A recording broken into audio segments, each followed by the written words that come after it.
Selam bebiler, nasılsınız? İnşallah hepiniz çok iyisinizdir, çok mutlusunuzdur, çok sağlıklısınızdır, çok huzurlusunuzdur. Uzun uzun zaman oldu, biliyorum sizi ihmal ettim. Fakat gerçekten söylüyorum, çok yoğundum, çok işlerim vardı. Onun için sizden çok özür dilerim ama hop geldim. Şimdiye bakalım. Şimdi ben de hazır olmadan gelemiyorum. Bendeki sıkıntı o. Yani laf olsun diye bir şey çekmek istemiyorum. Ve size böyle doğru bilgiler vermek istiyorum. Biliyor musun? Ben de gelirim her gün derim aklındaki kişi, kalbindeki kişi ne oluyoruz, ne bitiyoruz, bilmem ne, şudur, budur. Bunu yapmak istemiyorum. Çünkü bunu izlediğiniz birçok kanal var. Ne anlıyorsunuz? Hiçbir şey anlamıyorsunuz. Onun için istiyorum ki uzun bir açılım olsun ve siz buradan gerçekten bilgi alın istiyorum.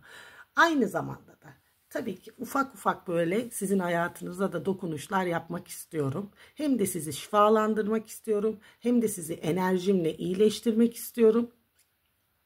Aynı zamanda da biliyorsunuz zaten benim ne kadar dobra ve ne kadar net olduğumu. Bunun için de fazla da sevilmediğimi de biliyorum. Ama bu benim kanalım. İstediğimi derim. İsteyen dinler, isteyen dinlemez. Bazen de şey diyorlar, çok konuşuyorsunuz. Şimdi bana DM'den gelen soruları bir cevaplayayım öncelikle. Şunu sormuşlar. Ablacığım, bizim ilişkimizde sürekli ben her şeyi yapıyorum. Sürekli ben fedakarlık ediyorum. Sürekli ben çabalıyorum. Şimdi burada her zaman benim dediğim gibi denge olayı. Denge olmadığı zaman hiçbir ilişkide bir sonuca varamazsın. Yani karşındaki insana yapman gereken tabii ki sorumluluklarım var. En önemli sorumluluk nedir? Bak, sadık olmak, ilişkide dürüst olmak, fedakarlık ve ilgi, alaka, sevgi, şefkat. Tamam mı? Bunlar olmadığı zaman zaten olmaz. En önemlisi de güven. Güven olmayınca olmaz. Ki günümüz dünyasında ilişkilerde görüyoruz, özellikle biz danışmanlık veren kişiler, her şey tamamen maddiyata dönmüş. İşte her şey bir ego savaşına dönmüş. Her şeyde bir çıkar var. Hiç öyle eski saf güzel sevgiler, böyle yani emek vere vere annemizin babamızın zamanındaki gibi dönen ilişkiler yok artık. Sen yaparsın da ben yapamam mı? Hadi yolun açık olsun, güle güle. Şarkılar bile böyle. Anlatabildim mi? Ama sevgi emek ister. Emek olmayınca da yemek de olmaz aslında. Sen bir şeye emek vereceksin, karşı taraf bir şeye emek verecek ki ortaya güzel bir şey çıkacak. Fakat bunun farkında, bilincinde olmayan kişiler de diyor yanlış ilişkiler içerisine giriyorlar. Bu yanlış ilişkilerde ne oluyor? Hayatlarını mahvediyorlar veya toksit ilişki veya karmik ilişki.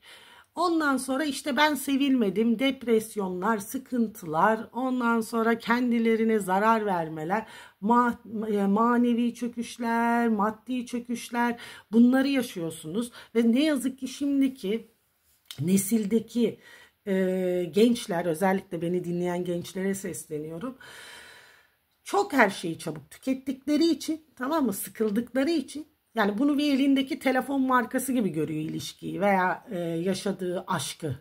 Benim ilgim bitti, alakam bitti, aşkım bitti, hop bitti. Yani çabuk tüketiyorlar. Onun için de hiç ve hiçbir zamanda bir şey çabuk tüketildiği için de ilerlemiyor. Onun için de sıkıntı yaşıyorlar.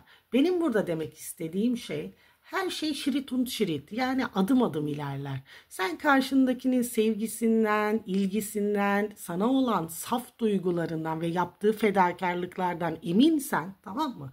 Zaten sen kalbinin sesini dinlediğin zaman, tabii her zaman değil ama o kişinin eğer hislerini, duygularını, sana karşı olan sevgisini, saf ve iyi niyetini biliyorsan tutup elini ilerleyeceksin. Bu konuda yürekli olacaksın.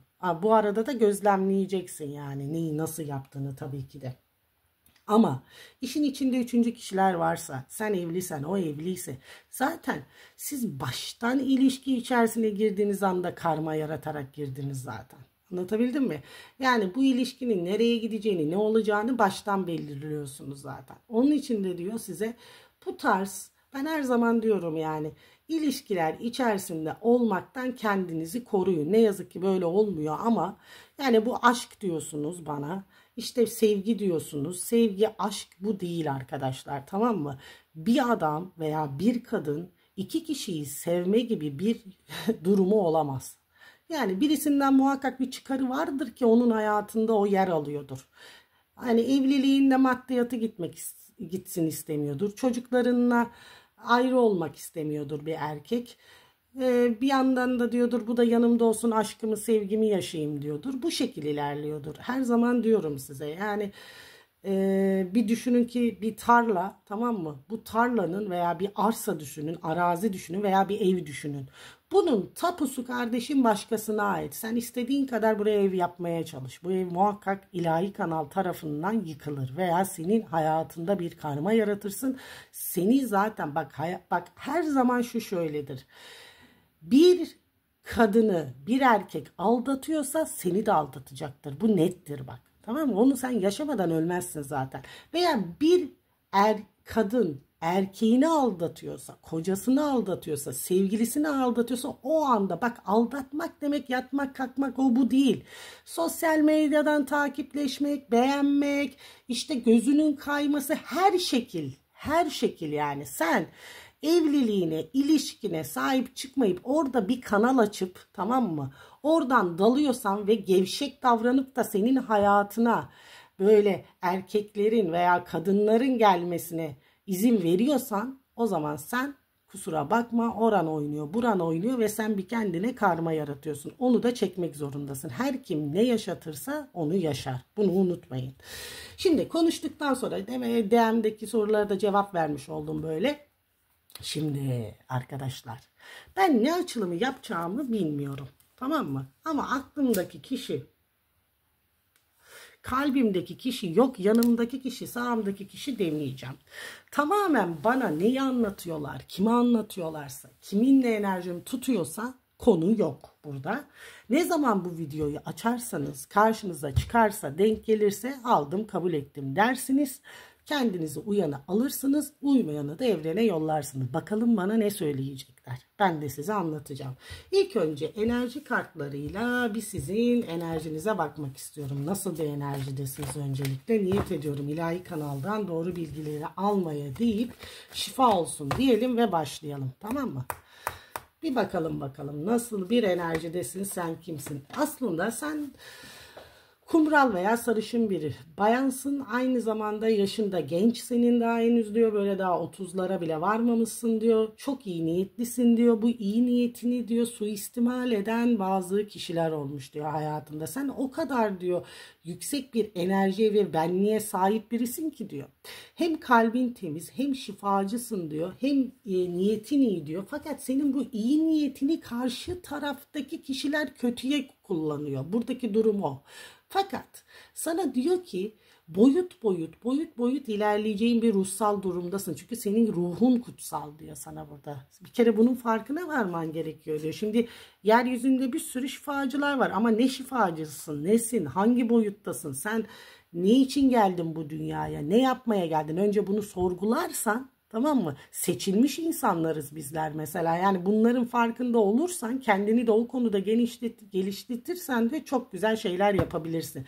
Daha toysun diyor. Daha diyor boyutun ikinci seviyesindesin. Daha diyor artacaksın, daha ilerleyeceksin diyor. Ama sana burada uyarı veriyor. Herkese inanma, güvenme. İlk önce sorgula, yargıla ve kendi hissine, içindeki kalbine sor diyor sorgularını diyor. Peki, diyor ki İyi niyetini bilinç altında hep iyi bir niyetin var senin diyor. İyi niyetlisin diyor, fakat diyor sana bu iyi niyetini diyor anlamıyorlar diyor. Bak sana diyor gittiğin yol yanlış diyor. Bu ilişki olur, iş olur, yapmak istediğin bir durum olur. Bu diyor hemen hemen diyor 3 ve 4 aydır tanıdığın biri de olabilir veya 5 aydır diyor. Fakat bu yoldan diyor bir dönmen gerekiyor. Sen üniversite okuyabilirsin diyor, ya da diyor üniversiteyi bitirmiş bir işte diyor çalışıyor olabilirsin diyor, sana aynı iş yerinde de olabilirsiniz ama diyor bu senin karşındaki insan senin kaderin değil diyor, sana uygun da biri değil diyor. Çünkü senin diyor saflığın, temizliğin, senin iyi niyetin, senin yaşam tarzın, aile standartın bu karşıdaki insana uymuyor. Evet, fedakarlık yapıyorsun ama karşındaki insan senin beklediğin gibi değil diyor sana. Ve bazılarınız da iki kişi arasındasınız burada diyor. Yani diyor bir geçmişle bağınızı kopartamayan kişiler var diyor. Yani kopartamadıysanız diyor burada yanlış yapıyorsunuz. Yani kendi bağınızı koparmanız gerekiyor diyor. Çünkü çok gece uykusuzluk ve düşündüğünüz bir zaman içerisindesiniz diyor size. Özellikle 4 vade, 4 gün, 4 hafta, 4 saattir diyor sana. Özellikle bu durumda olan kişilerin isminde S harfi, İ harfi, E harfi, L harfi ve R harfi olanlar diyor. Ama diyor bak çok düşünüyorsun bu kişiyi, yanlış yapıyorsun diyor. Çünkü düşünmemen gerekiyor. Niye düşünmemen gerekiyor dersen de şundan dolayı diyorlar. Enerjini o tarafa veriyorsun. Çünkü bu enerji sana ileriki zamanlarında iş, kariyer, okul anlamında sana lazım diyor. Bu kişi çünkü diyor narsist. Bir kere bunu bilmen lazım. Ve özgürlüğüne düşkün biri. Kimle enerjim tutuyorsa diyorum ya, yani uyan alsın. Evet bakalım arkadaşlar. Geçelim mi açılıma, çok beklediğiniz? Hadi bakalım. Koşun koşun koşun. Bakalım şimdi. Niyetleniyoruz. Ne anlatacaksınız bana? Neleri duymanız gerekiyor? Sizin hayatlarınıza dokunabiliyorsak ve yol gösterebiliyorsak ne mutlu bana diyorum ve bakalım. Şimdi.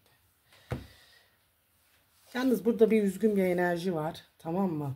Şurada bir 2-3 gündür bir tartışmalar olmuş, bir kalp kırıklıkları olmuş. Yani beklediğin şeyler olmayınca niye bu kadar üzülüyorsun? Daha kartları açmadan bana gelen bilgileri size anlatayım. Bak diyor sana. Bu hatayı diyor 1 değil, 2 değil, 3 kere yaptın diyor sana. Sana ne kattı? Hiçbir şey katmadı. Karşındaki insanın diyor değişmesini bekleme diyor sana, tamam mı? Bu yoldan dön diyor. Çünkü bu yolun ilerisi diyor, tamam mı? Farklı bir boyut. O boyuta diyor sen oraya ait değilsin. Oraya niye gidiyorsun ki diyor sana. Sen diyor eğer oraya girdiğin anda aynı döngüde dönüp duracaksın diyor. Daha önceki ilişkinden veya daha önceki yaptığından pay biç diyor sana. Şimdi hadi bakalım. Bismillah deyip bir başlayalım. Ne anlatacaklar? Aslında sen de diyor bak. Şimdi burada kimle enerjim tutuyorsa, tamam mı? Burada şu var. Hepsini bir açayım, bir anlatayım. Bir kere iki kişi arasında olan kişiler var diyor. Tamam mı? Hepsini açacağım. Hepsini de anlatacağım. Tek tek, hem çapraz okuma yapmam gerekiyor. Çünkü böyle tek tek açtığın zaman olmuyor ne yazık ki. Şimdi ben burçlara çok takılmanızı tavsiye etmiyorum ama özellikle çıkan burçları zaten dile getireceğim burada, tamam mı? Şimdi sana diyor ki spor yapabilirsin veya yoga yapabilirsin diyor. Kendini iyi hissedeceğin bir zaman kavramına gireceksin diyor. Özellikle de bu beşli vadeler içerisinde olacak diyor. Bir parayla ilgili burada bir sıkıntı söz konusu diyor. Sen bir toprak grubusun diyor sana burada. Bak, toprak, akrep, yengeç. Özellikle toprak grupları çok var. Boğa, başak, oğlak, yengeç, balık burcu var burada diyor. Ve aynı zamanda da terazi burcu var. Şimdi hepsi bunlar odaklansın. Şimdi sana diyor ki burada sen tamam mı? Kendini iyi hissetmek için bir çaba içerisine girmişsin diyor. Çünkü diyor ki sen her şeyi yapmışsın, bütün emeğini vermişsin, tırnaklarınla çabalamışsın diyor. Sen bir toprak grubusun diyor. Burada bir eril var. Yani burada bir beyefendi var. Bu boğa, başak, oğlak kendi işini de yapıyor olabilir veya bir şirkette masa başında da çalışıyor olabilirsiniz beyefendi. Fakat diyor burada sizi işinizle alakalı, tamam mı? Ya ortağınız ya işinizle ilgili ilerlemeniz gerekirken diyor sizi aşağı çeken kişiler var diyor burada. Buna dikkat etmeniz lazım. Bak, sizin elinizde bir para var. Nereye yatırayım? Bunu nasıl büyütebilirim diye düşünüyorsunuz diyor. Ve o kadar diyor kendinizden emin hareket ediyorsunuz ki biraz dikkatli olun diyor size. Öncelikle onu size söyleyeyim. Ve aynı zamanda bir gene konuşturmuyorlar. Bir ufak bir iş kurma isteğiniz olabilir diyor size burada. Bir bayan var burada. Böyle saçları koyu renkte bir bayan diyor.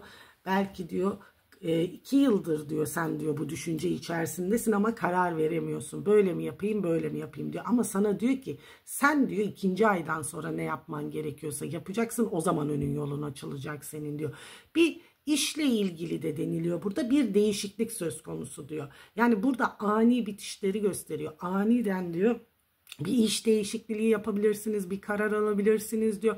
Bir ev değişikliği gözüküyor, bir yere gidiş gözüküyor, burada yollar var diyor. Hep kafada fikirler var diyor. Ama diyor bunları diyor yapmanız sizin diyor biraz da zaman alabilir diyor. İlk önce diyor burada maddiyata bakıyorsunuz. Çünkü her şey diyor maddiyata dayanıyor sizin için diyor. Burada bir akrep burcu var diyor. Bir bitmiş bir ilişki var diyor. Bu diyor akrep burcuyla yaşadığın ilişki diyor senin elini kolunu bağlıyor. Senin gözünü bağlıyor diyor. Sen de su grupları veya toprakta olabilirsin diyor. Bak bu ilişkiden defalarca gidilmiş diyor. Ama bir türlü gidememişsin diyor sana diyor. Burada aldatılma, kandırılma, yalanlar var diyor. Bu kişinin empati yeteneği yok diyor. Bu sadece diyor uçkuruna bakarak hareket eden bir kişi diyor. Sen bunun farkındasın. Ve arkadaşlarından, çevresinden de etkilenen bir kişi diyor. Şimdi sen aşkla, sevgiyle diyor bu kişiye diyor yaklaşmışsın ve sevmişsin de diyor sana. Ya 2 yıl ya da şurada diyor yeni tanışılmış bir zaman kavramını anlatıyor burada. Yeni bir ilişkiyi de gösteriyor. Fakat diyor sana bu kişi öyle bir yolda gidiyor ki bir yol belirsiz diyor. Labirentli diyor. Yani çıkışı olmayan bir yola doğru gidiyor diyor. Sen bunun hayatına gelme nedenin diyor. Buna sevgiyi, aşkı, değeri ve diyor gideceği yolu belirlemek için gelmişsin diyor. Çok kadersel tanışmalar olmuş. Çünkü sen normalde bu kişiye bakmazsın diyor. Ama diyor öyle kadersel tanışmalar olmuş ki diyor. Sen ona diyor saf temizlik, mutluluk verirken karşı taraf diyor maske takmış burada oynamış diyor sana, anladın mı? Ve sen diyor bir ilişkiden uzaklaşmışsın, bir geri çekilmişsin diyor, bir haber bekliyorsun bundan diyor. Kendi dünyanda diyor kendine ait şeylerle uğraşıyorsun diyor ve kendini mutlu etmeye, işine, okuluna, kendi yaşantına bakıyorsun ama bu kişi kimse burada diyor arkandan bir sürü iş çevirmiş diyor ve seni gitmek zorunda bırakılmış diyor. Çünkü sen yorulmuşsun artık diyor. Bak şanslı bir sürece gireceksin diyor sana. Zaten bu kişi diyor sana doğru gelecek diyor. Tamam mı? Sen bunun kalbine diyor saflığı, temizliği ekmişsin. Ve sen buna diyor çok iyi niyetle ve diyor sevgiyle, aşkla davranmışsın diyor. Ama bu iki kişi arasında kaldığı için kararsız kalmış diyor sana. Onun için rahat ol diyor sana. Yani bu kişiden diyor sana gelecek haberler var diyor. Öncelikle onu sana söyleyeyim burada. Şimdi sana diyor ki aslında mutlusun. Üstünden bir yük gitmiş gibi hissediyorum ben burada. Evet duygular daha devam ediyor ama mutlusun diyor. Hani bir şeyden kurtulursun ya rahatladım dersin ya. Aynen o moddasın su grupları diyor sana. Şimdi bu kişinin aklı kalbi başka yerde, kendi başka yerde, tamam mı? Böyle bir insan diyor sana. Sen bir terazi burcusun diyor. Sen diyor adalet istiyorsun diyor. Haksızlığa gelemiyorsun diyor. Ve sana haksızlık ettiği için de bu kişiden bir nefret ediyorsun burada, tamam mı? Bu nefret enerjini de bir şifalandıralım aynı zamanda. Ve sana diyor ki bak kalbini diyor buraya gömmüşsün diyor. Üstüne de oturmuşsun. Ben bu kalbi hak edene vereceğim arkadaş diyorsun. Hak edene vereceğim.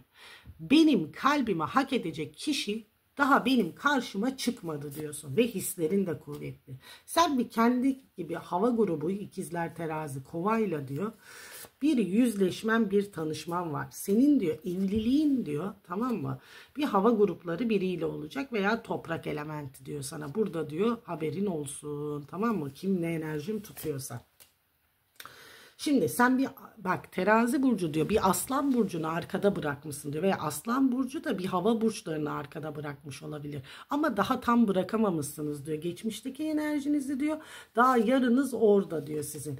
Özellikle de bak burada diyor ki koç burçları çok diyor tamam mı? Burnunuz havada. Kusura bakmayın. Ben de bir koç olarak söyleyeyim. Çünkü neden? Allah'tan yükselenim yengeç, ay burcum yengeç. Yani yoksa tamamen ters düşerdik. Şimdi burada diyor ki sen diyor senin diyor burada yaptığın şey Tamam mı? Sen çok emek vermişsin bir olaya diyor. Gerçekten, ama şu anda inatlaşıyorsun. İnat ettiğin zaman kaybedersin diyor sana. Kesinlikle inatlaşma diyor sana. Özellikle bak, hayatında toprak grupları varsa veya da diyor bir terazi burcu varsa diyor.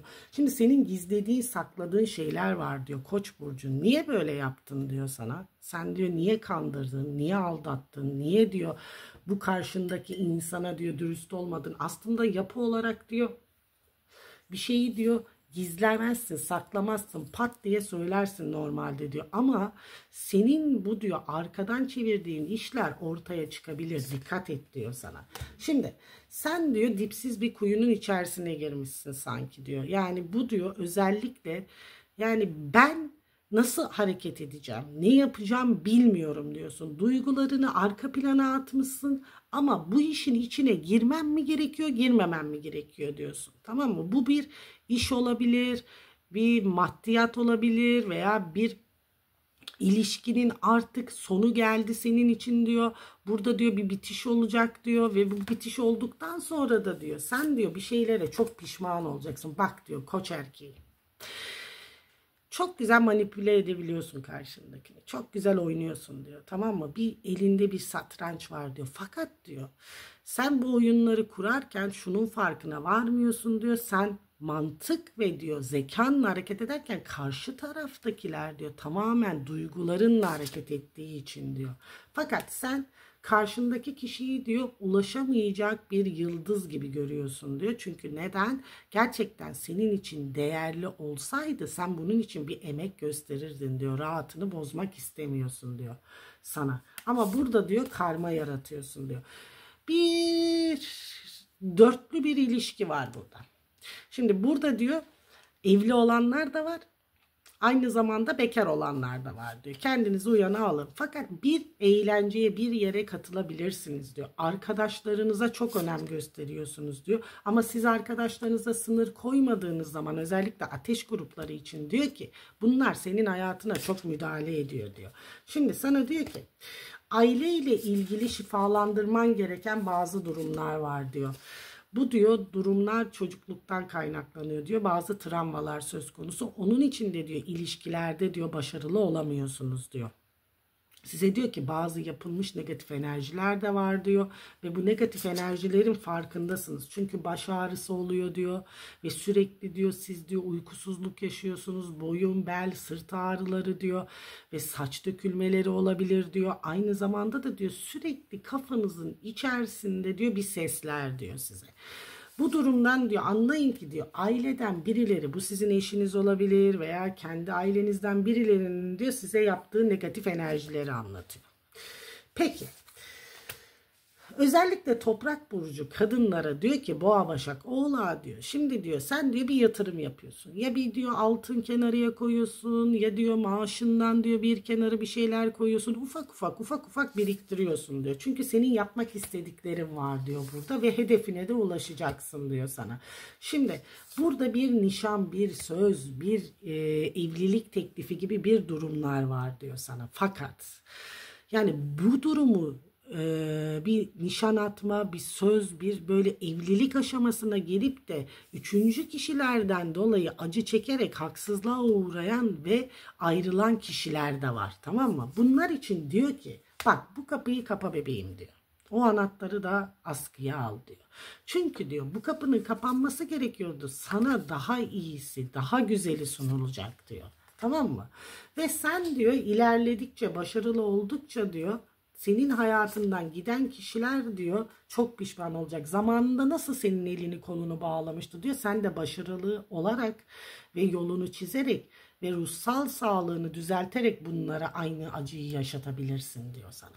Evet, şifa olsun, şifa olsun. Şurayı iyileştirelim bir ilk önce. Şimdi sana diyor ki üzülme. Niye üzülüyorsun? Şimdi burada üzülen bir bayan var. Bu bayan diyor ateş elementi olabilir. Koç, Aslan, Yay diyor. Ve bunun uzun bir ilişkisi olmuş. Fakat diyor gerçeği görememiş diyor. gerçeği göremediği için de diyor öyle sorunlar yaşamış ki kafasının içi karman çorman diyor. Fakat diyor geride bırakamadığı birisi var diyor ve onun için de üzülüyor, kendi için de üzülüyor diyor. Ve ne yapacağını bilmiyor. 2 gün iyi olsa 4 gün diyor psikolojisi kötü oluyor diyor. Çünkü söylenilen sözleri, yapılan haksızlıkları bir tür unutamıyor buradaki kişi, tamam mı? Ve burada yeni bir dünyaya adım atmak istiyor fakat bunu bir türlü başaramıyor diyor. Bak her şey senin elinde diyor. Bunu yapacak gücün var mı? Tabii ki de var diyor. Ve çevrenden, arkadaşlarından, kendi çocuğundan, ailenden yardım alabilirsin diyor. Ve sen daha mutlu olacaksın diyor. Özellikle seneye birinci ayın 14'ünde diyor.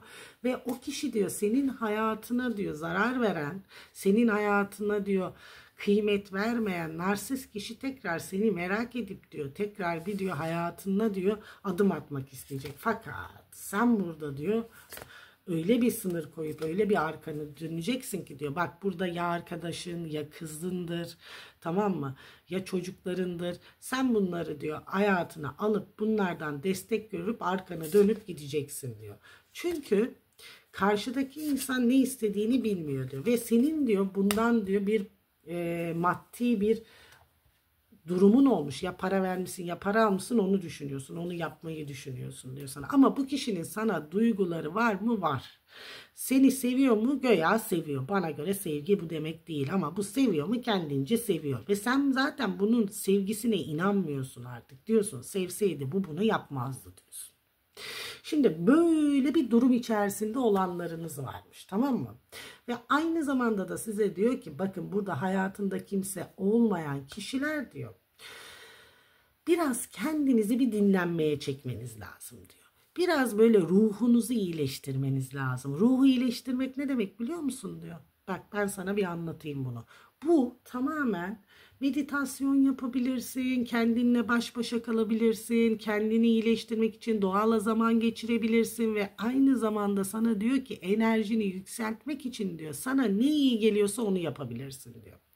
Ondan sonra diyor sana ve sen diyor kendi hayatına, işine, gücüne, okuluna düz bir şekilde odaklandığın zaman zaten senin hayatına diyor kendine kıymet değer verdiğin zaman senin hayatına diyor beşli vadeler içerisinde diyor zaten kaderindeki insan dahil olacaktır. Çünkü sen çok şanslı bir sürece giriyorsun diyor. Özellikle söyleyeyim.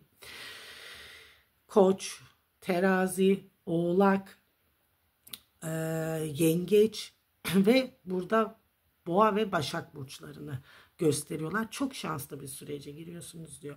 Ve hemen hemen 8 veya 10 senelik döngüyü kapatıyorsunuz burada diyor size. Tamam mı? Çok da mutlu olacağınız bir şekilde ilerleyeceksiniz. Yapamaz dediler ama ben yaptım diyeceksiniz bak burada diyor size.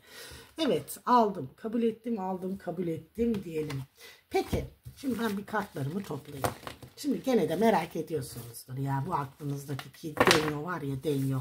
Ne yapıyor ne ediyor diye ediyorsunuzdur. Ben biliyorum bir de ona bakalım. Şimdi bana bunları anlattılar. Kimin enerjim tuttuysa size tek tek anlattım bunları. Şimdi bir bakalım. Şu Denyo ne alemde bir bakalım niyetlenelim. Siz de bir odaklanın şuraya bir niyetlenin bakalım aklındaki Denyo diyeyim. Erkek kadın fark etmiyor. Denyo isteniyor yani bakacağız şimdi. Sen kimsin bakalım şimdi. Küsüz, ayrıyız, görüşmüyoruz, uzağız, mesafe var diyor. Tamam mı? Diyor ki aslında seni diyor çok düşünüyorum diyor. Tekrar hayatına girmek için bir çaba göstermek istiyorum ama beni tutan, beni geride tutan ve benim elimi kolumu bağlayan durumları sen biliyorsun. Tekrar anlatmak zorunda değilim diyor. Bak. Ben diyor kendimi anlatmaktan bıktım. Sen beni diyor düzeltmekten bıkmadın diyor. Burada söylediği bu. Şimdi istediği şey artık diyor ben kendi hayatıma, yönüme, yoluma bakmam gerekiyor ve kendimi diyor tamamlamam gerekiyor. Eksiklerimi tamamlamam gerekiyor diyor. Biz birbirimize ait değiliz galiba diyor. Ben diyor her seferinde bunu düşünüyorum diyor. Tamam mı? Biz birbirimizin dünyasına ait değiliz. Fakat diyor ben sensiz ama mutsuzum diyor. Böyle düşünme bilinçaltım bu. Ben diyor geri zekalı olduğum için diyor senden diyor koptuğum andan itibaren ben mutsuzum diyor yani. Oturuyorum kara kara düşünüyorum çünkü sana aşığım diyor. Seni seviyorum diyor. Ama diyor aramızdaki bu engellerden dolayı diyor biz diyor kavuşamıyoruz diyor. Benim bir şeyler yapmam gerektiğini biliyorum ama diyor bunun için de diyor benim gücüm yok şu anda diyor. Ve zorluklar çok bizim aramızda. Engeller çok diyor. Bu ilişki dipsiz bir kuyu gibi diyor. Hem diyor zor hem de diyor çok keyifli diyor. Yani zor bile bu kişiye keyif veriyor. Anlatabildim mi? Bu hayatındaki zorluklardan bile keyif alan bir kişi. Yarattığı zorluklardan bile keyif alan bir kişi. Sizin için tabii ki de değil bu olay. Onu size söyleyeyim. Şimdi ne oluyor, ne bitiyor hemen anlatıyorum. Bu seni takip ediyor sosyal medyadan, böyle sahte hesaplardan, çok kıskanıyor. Veya sen bununla bak aynı yerde de çalışmış olabilirsin, dayanışıyor da olabilirsin diyor. Sürekli bu seni merak ediyor. Çünkü neden? Sen bunun hayatının en büyük dersini bir vermişsin. Bunu bir kırmışsın sen. Tamam mı? Bir sınır çizmişsin. Zaten burada 3 kere ayrılınmış, 3 kere de barışılmış yakın zaman içerisinde gözüküyor. Kartları şöyle görün diye gösteriyorum. Şimdi burada bana deniliyor ki bu seni çok merak ediyor. Yani bunun bu kadar merak etmesi de anormal. Tamam mı? Çünkü neden sen enerjini çektin? Olmuyorsa olmuyor deyip sevsen bak seviyorsun. Sevmek ayrı bir şey. Bir şeyin olmadığını, yapmadığını, çabalamadığını gördüğün zaman da diyorsun ki yani bu istesen yapar durumuna geldiği andan itibaren sen diyorsun ki zor arkadaş. Bu yapamaz. Yapamaz deyip ondan sonra kendi hayatına odaklanıyorsun ve kendini yenileme sürecine giriyorsun diyor sana. Ve bu seni kendine yenilme sürecin uzun bir süreç olacak diyor. Ama bu kişi diyor ne yazık ki senin yakanı bırakmıyor diyor. Bu gene gelecek, gene gelecek, gene gelecek, gene gelecek. Burada diyor bu işin içerisinden çıkmak senin elinde, tamam mı? Peki sen ne yapacaksın bir sorayım. Sen yalnız olmayı tercih edeceksin. Yani diyeceksin ki zaten şöyle düşünüyorsun sen. Kimle enerjim tutuyorsa benim. Ya ben galiba ilişki insanı değilim, yalnız kalmam gerekiyor diyorsun. Yani ben zaten bir kere evlendim, ayrıldım. Tamam mı? Şimdi diyorsun tekrar bir ilişkiye adım atmak ne kadar doğru olabilir ki diyorsun. Yani benim istediklerimi yapabilen ve beni tamamlayabilen insanlar yok diyorsun. Ve 8 sayısı da senin için önemli olsun. Öncelikle onu söyleyeyim. Şimdi sana diyor ki bak burada kimle enerji tutuyorsa bu ilişki zaten diyor 3. kişilerden dolayı olmaz. Sen ilerleyeceksin, gideceksin. Bu kişinin peşinden koşmayı bırak diyor sana. Tamam mı? Bırak diyor. Bu zaten gidemez diyor. Yani bu gitse de diyor bütün diyor bunun enerjisi sende. Sen diyor kendi hayatına odaklanacaksın. Özellikle 4. aylarda diyor sana diyor. Fluffy, kusura bakmayın köpeğim de oradan bir avlıyor. 4. aylarda diyor senin diyor hayatına başka biri gelecek diyor. Geçmişten gelen kişi de kapını çalacak diyor. 2 kişi arasında kalacaksın diyor. Ama diyor sana hangisi iyi geliyorsa diyor sen onu seçeceksin diyor. Çünkü senin hayatında istediği şey basit diyor. Senin arkanda durması, sana destek olması manevi olarak, bakın maddi olarak değil, beklentin yok. Zaten güçlü bir yapısındasın diyor sana. Sen manevi olarak istiyorsun diyor. Ve bir tamamlanma yaşayacaksın diyor sana. Ve geçmişine baktığın zaman da hayatına giren çıkan kişilere teşekkür edeceksin. İyi ki de olmamış diyeceksin diyor. Aldım, kabul ettim, aldım, kabul ettim. Öncelikle şifa olsun, şifa olsun, şifa olsun diyorum. Hepinizi çok seviyorum. Tekrar görüşmek üzere diyorum. Kendinize çok iyi bakın. Allah'a emanet olun. Seviliyorsunuz beybiler. Yorum yapmayı, beğenmeyi ve abone olmayı unutmayın. Ciao.